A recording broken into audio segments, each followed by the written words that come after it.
Hello everyone. Welcome back to another perfume review. My name is Ariel and I am the Sassy Dragon. Glad to have you here. I hope you are doing great today. So today, guys, this is going to be a blind unboxing. First time I've ever smelled it today, and we will be looking at Viktor and Rolf's brand new Good Fortune. Very excited about this one. It is rare that Viktor and Rolf put out a big, release. They do a number of perfumes, but their big ones, that everyone knows are Flower Bomb and its various flankers, and Bon Bon and its various flankers. And, I've had both of those. I don't currently have either one of them. I wore Flower Bomb probably for about a year pretty religiously, and I don't know what to say. I got burned out on it. I have not had an urge to go back to it, and maybe it's simply because a lot of people do wear it. I do enjoy that one. It has a very, very nice scent, but for me, what that does, and I think everybody experiences this with certain perfumes, my skin just kind of eats it up. So it's one of those, you know how it is. Everybody's chemistry is different. Some people, it's like they'll put something on, it's just strong, and it just lasts, and it endures, and they'll try something else, and it's like their skin will just absorb whatever the oils or, fragrance notes are in it, and it just doesn't last on their skin, where someone else might experience the exact opposite with the same fragrances. So Flower Bomb was definitely one of those that just kind of absorbed too quick on me. Like, I'd always have to be reapplying it. But it is, it's a beautiful fragrance. It's a classic for a reason. A lot of people love it. I always liked the tea note in it. That was what really got me about it. And Bon Bon is very sweet, as the name would entail. It is, a scent of caramel, fruits, a little bit of woodsy notes, but they're very subtle to me under there. So this is a very different fragrance. I have avoided looking at a whole lot of reviews for it so far because, I try not to let myself be swayed by what other people are saying about something in advance. But from just what I have read, it looks like there's a lot of equal love and hate for this one. So we'll be smelling it today and seeing if we will be keeping this baby or if it will be ending up on eBay in my store. Now here is the bottle. I'm just pulling this out. It's the first time I've seen it. Wow. Okay. I like this bottle, guys. That is very unique. It's like a round globe, kind of the ad campaign or the visuals behind this were like, a lady, like a tarot reader, fortune teller with a crystal ball there, which I totally dig because I am also a professional astrologer and tarot reader. I have a alternate channel called Dragon Tail Tarot. So yeah, that campaign ad artwork, totally up my alley. Very, very cool. So it is shaped like a little crystal ball sitting on its little pedestal, and on the top we do have I think it's plastic, but it's made to look like an amethyst, very obviously, and it does a pretty good job of looking like one, I gotta say. It has the beautiful little gold necklace around it with the Viktor and Rolf insignia, the little symbol on there, and the bottom has a little golden base. So let's go ahead and give this guy a spritz and see. Comes out nicely. Not a soft mist, which I love. And we're just going to let this dry down a little bit. I'm definitely smelling the jasmine already. I heard people say there's a little bit of maybe similarity to something like Alien because it's very jasmine strong. I'm definitely smelling that already. So we're going to go on Fragrantica next, and I'm going to read you off what their notes say that it has in it. Top notes are Gentiana, which is a blue flower. It looks like a blue flower. And we have Fennel. Now Fennel, I don't know what Gentiana smells like. I really don't know anything much about that particular floral note, but I do know Fennel. And Fennel has a very similar vibe to anise or licorice. It has a little bit of that kind of taste. I've had fennel in soups before, and it has a little bit of that similar flavor, just a little less punchy, a little less noticeable, a little bit more earthy.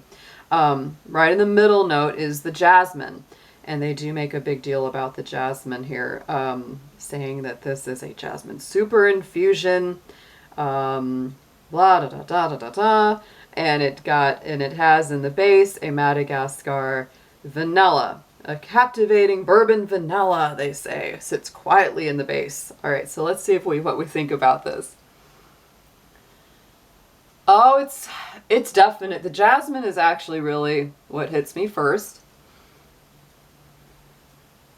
It's perfumey. If you know what I'm saying, it's perfumey. This definitely, it's not like Alien's jasmine. It's not your Alien jasmine.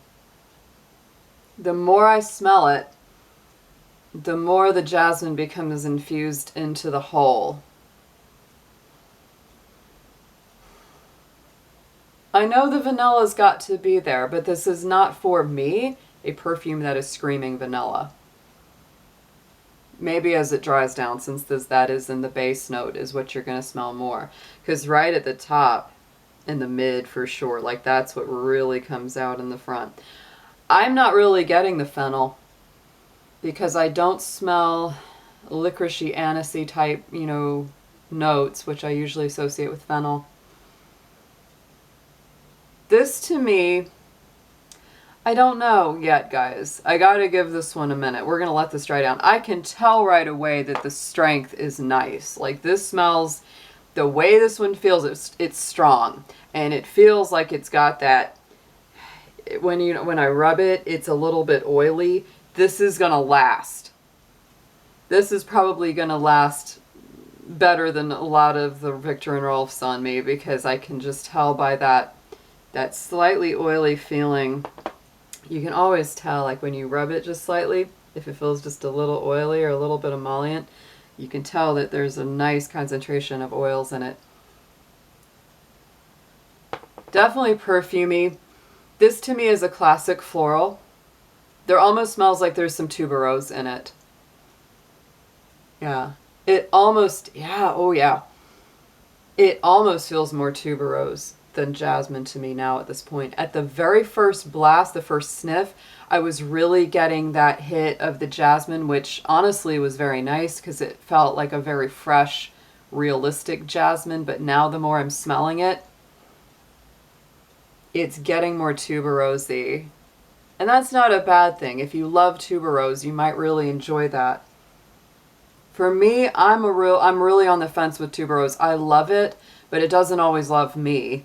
Sometimes tuberose, like in Givenchy L'Interdit, it can come up almost fruity, grape-like, how that one is. But this is like tuberose. Right now, I'm going to give this an 8 out of 10. It's not like the best thing I've ever smelled, but it's certainly far from being like the worst or even average. It's very, very nice. This to me smells like a classy white floral. It's similar in the vein, not exactly the same, but it reminds me of something like, Dior J'adore, where it's like, it's just this nice, classic kind of floral. It's the only things I could say that might be a little bit discouraging about it is that I do think it's a bit generic, right? It's not as if people are going to smell this and know exactly what you're wearing based on what they're smelling. It's not like they're going to go, oh yeah, you've got on Flower Bomb or you've got on this. It's not one of those. And I guess that's partly why people are annoyed with it, because they're like, Viktor and Rolf, it's a brand new release. They haven't done one in a while. And then they release one and it isn't something super unusual. It's a more generic, classy white floral with some nice vanilla in the base. But I'm telling you, to my nose, this is very tuberose-y. I'm going to wear it. I'm going to live with it for a little bit and decide if it's keep worthy. It's very nice, and I can tell that this is going to have a long-lasting quality to it.